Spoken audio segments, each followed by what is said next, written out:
Au Bénin, l'utilisation des moyens de l'État est interdite aux ministres candidats aux élections législatives de janvier 2023.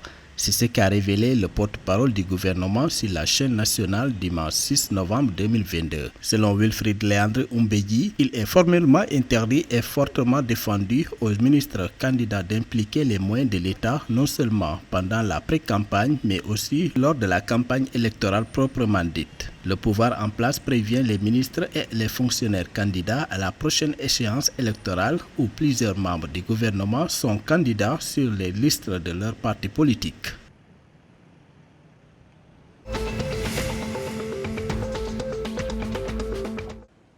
Au Burkina Faso, des poursuites judiciaires ont été engagées le 7 novembre contre 3 officiers de l'armée proches de l'ancien chef de la junte, le lieutenant-colonel Paul-Henri Sandaogo Damiba. Les capitaines Sitsore Ouedraogo, Hassan Diallo et Charles Ouedraogo, qui accompagnaient le lieutenant-colonel Paul-Henri Damiba à Lomé depuis le coup d'État du 30 septembre, ont été arrêtés par les autorités togolaises et remis aux autorités burkinabées. Selon les médias du pays, ces derniers sont accusés de vol d'aéronefs, de désertion et de préparer un complot contre les nouvelles autorités burkinabées depuis leur terre d'exil. Les officiers étaient des pilotes qui ont évacué Damiba vers le Togo à bord d'avions militaires et ne sont pas revenus au pays.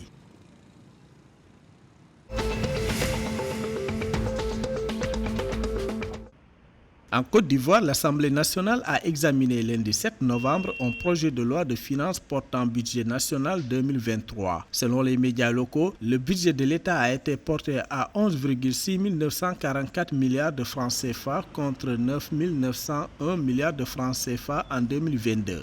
Les recettes fiscales devraient augmenter de 803,5 milliards de francs CFA entre 2022 et 2023. Ainsi, si elle atteint 35,6% d'ici 2023, la pression fiscale augmentera le ratio de la masse salariale sur les recettes fiscales, se rapprochant ainsi des dépenses obligatoires standards, c'est-à-dire la dette à fin 2022. Les services d'ivoire, les dépenses de personnel, les dépenses d'abonnement représentent 51,7%. À noter que le projet de budget est constitué à 53,4% des recettes fiscales et de 26,5% d'emprunts sur les marchés monétaires.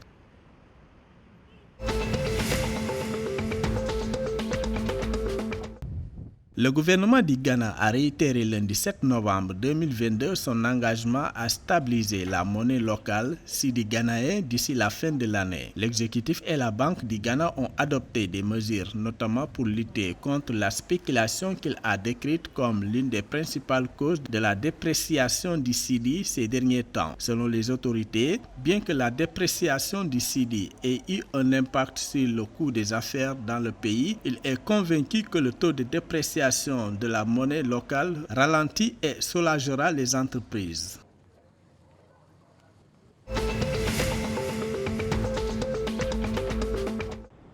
L'État du Togo vient d'émettre 30 milliards de francs CFA d'obligations de maturité 3 et 10 ans simultanément sur le marché des titres publics de l'IMOA. Selon les médias locaux, la valeur fiscale est de 10 000 francs CFA et l'opération sera finalisée le 11 novembre 2022. Si le taux d'intérêt annuel de l'obligation 3 ans est de 5,3%, le taux d'intérêt annuel de l'obligation 10 ans est de 6% par an. Cette nouvelle sortie IMOA titre annoncée sur le marché financier régional vise à assurer la couverture des besoins de financement du budget de l'État togolais dans le cadre de son plan de relance économique pour contenir les effets de la pandémie de Covid-19. Le Togo, qui a déjà mobilisé 440 milliards de francs CFA sur le marché, a revu à la hausse ses objectifs cette année qui passent de 533 milliards de francs CFA à 663 milliards de francs CFA sous la pression des dépenses sociales et face aux défis sécuritaires.